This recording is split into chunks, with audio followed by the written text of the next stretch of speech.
What's up, guys? My name is Gabe, and welcome back to the Trojan Blade. Welcome back to a brand new video. This is episode 30 of the viewer comment series. We got a ton of submissions this week. And guys, this is, of course, the series where I ask you to leave your comments or questions over on Twitter or here on my YouTube community page. Now, that post goes out every single Tuesday during the season, so make sure you're locked in on my Twitter and locked in here on the channel if you want to have one of your questions answered on the show. And of course, before we do get into it, if you guys are enjoying the videos, please do leave a like and subscribe to the channel if you haven't already. Also, make sure you are heading over to Underdog Fantasy today. Now, all you have to do, play $5 and you will get $50 in bonus funds. Just make sure you sign up with my code BLADE. And guys, it's just $5 that you have to play. And then you get $50 in bonus funds. Underdog is a ton of fun. You go through, you find your players, you make your picks higher or lower based on certain stats and projections for the game. It's really easy, really simple, a ton of fun. And again, guys, just use my code BLADE when you sign up, play $5, and you will get those $50 in bonus funds. Thank you so much, Underdog. Now let's get into the video. All right, first up from Ian over on YouTube. He asks, how much better will the secondary be when Prophet Brown returns? So, okay, let's bring Prophet Brown back. Let's slide him into that nickel role. That pushes Kamari back to safety, where I think he is a better player. Not that he's been bad at nickel, because he hasn't. Just the production, the havoc plays, all of that has kind of gone off a cliff just because he's not around the ball as much. When you play safety, you're in a much more central position when you're playing nickel, and he's been playing a lot of man coverage in that nickel spot. You're lined up on the left or right side, and you're following somebody. So just having Kamari back there alone will be a big help. But Prophet Brown, while he's not an all-conference player, I'd say overall he's pretty good. He'd be a massive upgrade compared to what we have out there right now at corner. So even if he is playing inside at that nickel spot, it would be a big upgrade in my opinion. Hopping on the back of that though, Keep Quiet Please on YouTube says, do you think the cushion our secondary is giving offenses is due to lack of trust in defensive backs or scheme? Lack of trust in the defensive backs for sure. We came down to play press man a few times in that game against Purdue. Carlos Nicholson got smoked a few times. Marcellus Williams got smoked a few times. Now Chasen Johnson is out for the entire year with a knee injury. Like, we don't have bodies in this cornerback room. And the guys we do have, they're not at the caliber of a conference title contending team. Like, overall, I would be pretty scared to see what it would look like if our corners had to play man coverage for an entire game against an above average passing unit. Like, we'll see what Purdue does this week against Notre Dame, because their secondary doesn't look so hot either. So if Purdue shreds Notre Dame, I'll feel a lot better about things. But if the Irish completely shut them down, that's going to be a massive red flag warning for what we're going to be seeing for the rest of the season. Next up, from Fight On Oos 85 over on YouTube. He asks, other favorite USC channels? And love the podcast with you and Tim. Fight on, brother. Fight on to you as well, man. Really appreciate all of your support. And yeah, other favorite USC channels. So the USC YouTube space, it's a very interesting one. I started in August of 22. So this is my fourth full season covering USC football. That's crazy to think about. But the USC YouTube space is one that has really exploded in the recent years. Like, when I started doing it, it wasn't that populated. There were only a few people doing this. And one thing I get asked all the time is why I started, like why I made my channel, why I designed my videos the way I do. And what I noticed is that there was just a hole in the space, like in terms of the coverage. There weren't quick hitting, aesthetic and visually based videos where people could come in that only have 8 or 10 minutes, get the full fill of Trojan news and analysis, and then carry on with their day. Because as great as longer podcasts are, and I'm doing one now with Tim Prangley, not everybody has an hour or an hour and a half or 2 hours to sit down and listen to a full podcast. So that was the sweet spot that I noticed. And I'd say it definitely worked. I mean, because me, myself, even before I was doing this, I didn't have time to listen to a podcast like that. And when I came into the space, it took about, I think, 6 or 7 months before the channel really started to take off. And when it did, there were a lot of people in the space who were super welcoming, super friendly, gave me a ton of advice, a ton of encouragement.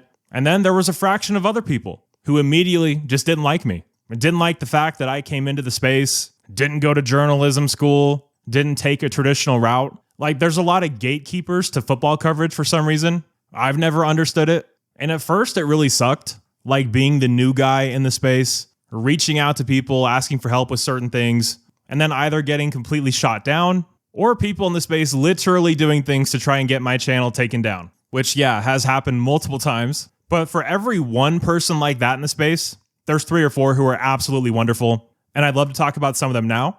Now, obviously, over at LAFB, you have the main man himself, Tim Prangley. We do the USC football podcast together, one of my best friends on the planet. Over there, they do the Conquest Call-In Show. the only true call-in show in the USC space where it's centered around you, the callers. If you haven't, it's on Wednesday night, so it will be tonight. Head over there and give them a call. It's a really, really fun show. You'll also see Ryan and Jamal over on that channel, both awesome guys in their own right. Ryan is probably a top 3 nicest humans I've ever met. Just an absolute lovely guy.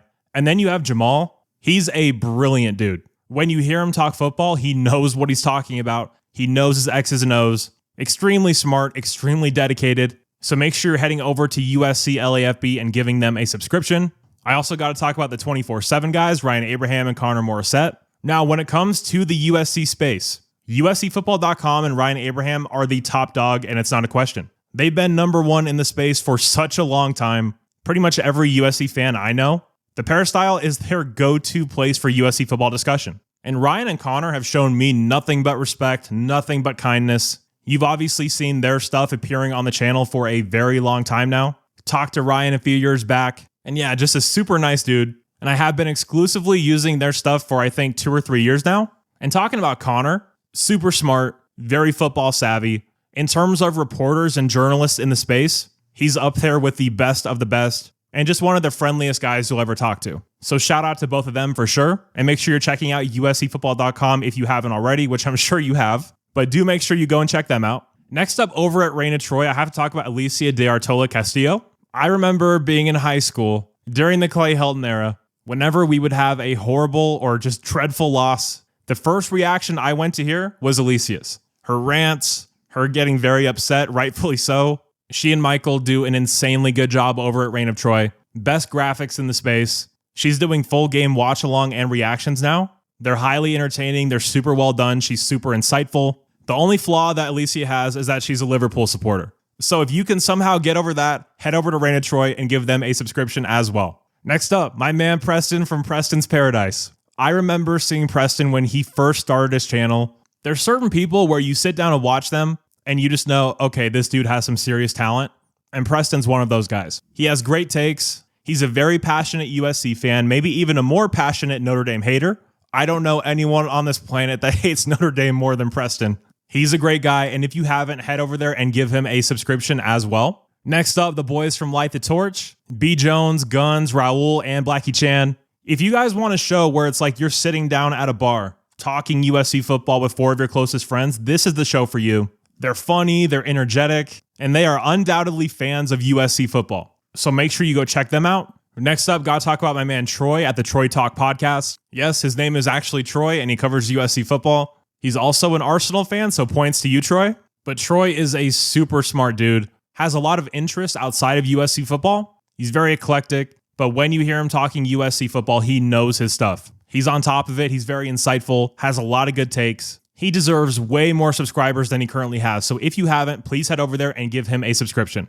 Next up, my man Dwayne from the Put On Podcast Network. He does the Student Body Right USC podcast over there. Same way I talked about Ryan Dyrud, Dwayne is one of the nicest humans on this planet. He's always been a supporter of mine, even back in the dreadful G Greens days where my content was just a nightmare, truly, and I was monotone and I didn't know what I was doing.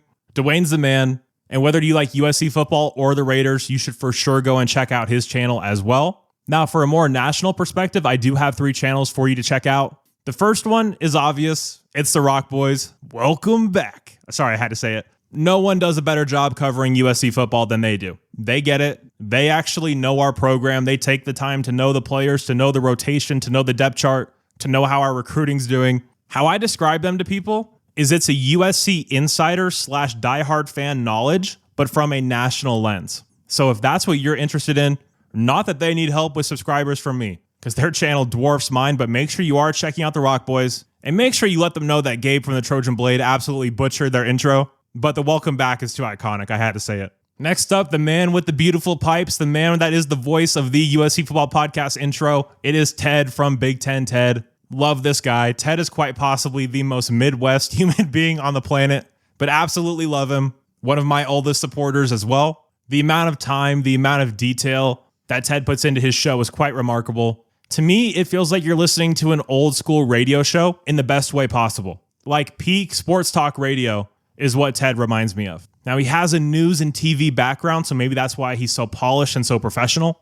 But yeah, I learned something from Ted every single time I watch one of his videos. Make sure to go check him out. And last but certainly not least, college football with Sam. Sam's another just wonderful human being, a great guy to talk to. He's very high on USC this year, very high on Jade Mayava. Imagine a show like Josh Pate's, minus all the Meemaw stuff, and that's what college football with Sam is. He's very articulate, very smart, and very informative as well. So those are some of my favorite USC channels. This segment went way longer than I had expected, so I do apologize. But hopefully you're checking out all of these phenomenal creators and giving them a subscription. Next up from Sam over on YouTube, he says, do you see Lynn becoming the next coach at UCLA? I absolutely do not. He knows firsthand how dysfunctional it is. He knows the lack of support. He knows the impossible task that job is right now. He's too smart. His future's too bright. No way in hell do I see him taking that job. Next up from Donald over on Twitter, he asks, what are your thoughts on missing out on the commitment of Peyton Houston, and who do you think Lincoln Riley will target at quarterback for the 2027 class? Well, first off, missing out on Peyton Houston, this isn't sour grapes. There's a reason you haven't heard me talk about Peyton Houston on this channel.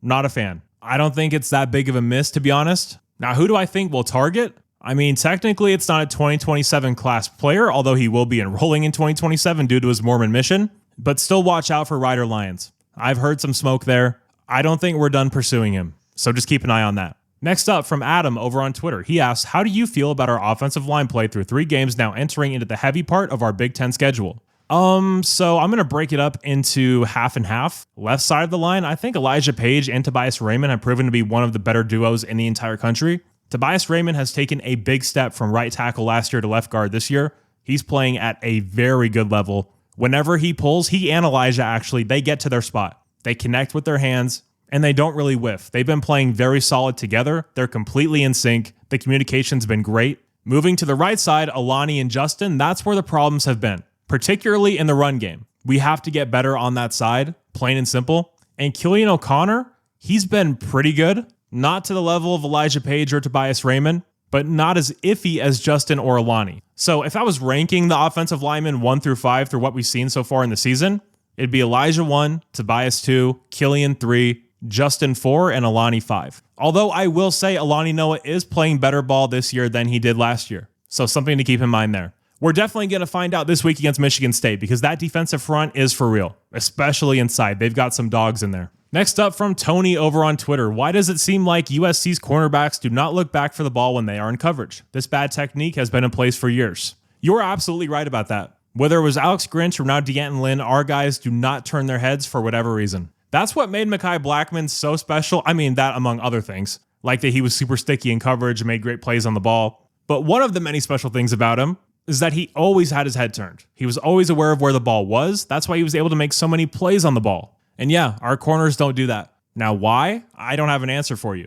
But what I can tell you is I agree with your assessment. They need to get their head around. They need to ID the ball. And we definitely need to be less grabby because we could have been called for a lot more pass interferences than we were. So something to keep in mind there as well. Next up from Founders Edits. Make sure you guys are checking him out over on Twitter. Best edits in the game, not even close, but he asked, which position group do you think can improve the most from now until the end of the season? So I'm going to answer this in 2 parts. The first one is going to be which position group can improve the most and which position group needs to improve the most. So can improve the most, I'm going to say the wide receivers. Because if Tanuk Hines is as good as we think he is, he's a true freshman. He's going to get better and better and better. And if he turns into a legitimate big-time wide receiver 3 by the end of this season, that room would have improved drastically. But which position group needs to improve the most? It's the corners without a doubt. It's sink or swim time for these young kids. Like Braylon Conley's going to have to step up and play a big role. Marcellus Williams has to get it together in coverage. The loss of Chasen Johnson is a big one. He's the guy I trust most in press man coverage. And now that he's not there, we're going to have to be much more conservative on defense. So yeah, I think that the wide receivers can improve the most, but the corners must improve the most. Next up over on Twitter from Cole, he asked, do you think USC would ever schedule one of their former Pac-12 rivals, Stanford or Cal, as a permanent out-of-conference game in addition to Notre Dame? So this is something I've talked with my dad with a bunch. So in this scenario, let's just throw out that Big Ten SEC tournament that's been talked about a lot. Let's just say that's not going to happen. So it's just the 3 traditional non-con games, one of them being the Irish. What I think should happen is I think USC and UCLA should each play one of Cal or Stanford any given year and rotate. So for example, USC this year would be at Stanford, the Bruins would be at Cal. Next year, rotate it. and then have one really easy non-con game. I think that would be a super cool way to get another local game so you don't have to travel even if it is a road game, and bring back some of that Pac-12 flair. Because as much as I liked having 2 stress-free games against Missouri State and Georgia Southern, I don't think we need 2 cupcakes on the schedule. So having Stanford or Cal in a rivalry game would be super cool, and I definitely wish we could make that happen. And last up, from my man Chris over on Twitter, he asks, who's your favorite Trojan of all time and why? This is a really hard question, just to narrow it down to one. I mean, you have Suet Cravens, who I went to high school with for 1 year. He was a senior when I was a freshman. Super cool dude. It was really cool to see him dominate the way he did up close. But favorite Trojan of all time, I'm going to have to go with Mark Sanchez. So that 2008 team, that's when I was really starting to understand football, like where the little ins and outs were starting to make sense. I knew the entire roster. And I remember in 2007, Mark Sanchez did a camp at Vista Marietta High School, the high school that I ended up going to. And this was before I grew to 6'2", so I was still a quarterback at that time. And when we got there, everyone broke into positions. So I was getting coached by Mark Sanchez, who was at USC at the time. He was wearing the gray USC football shirt. It was the coolest thing in the world. And I still have it. I'll put a picture of the ball up on the screen, but I still have a ball from that camp, a Vista Marietta ball signed by Mark Sanchez. So yeah, without a doubt, it's Mark. So yeah, guys, that is it for this episode of the Viewer Comment Series. This one was kind of all over the place, so hopefully you did enjoy it. Please do leave a like and subscribe to the channel. And guys, please make sure you're checking out everybody I listed in this video. This space is filled with so many awesome people. Make sure you go and support them. But I appreciate you guys being here. You're all awesome. And as always, take care and fight on.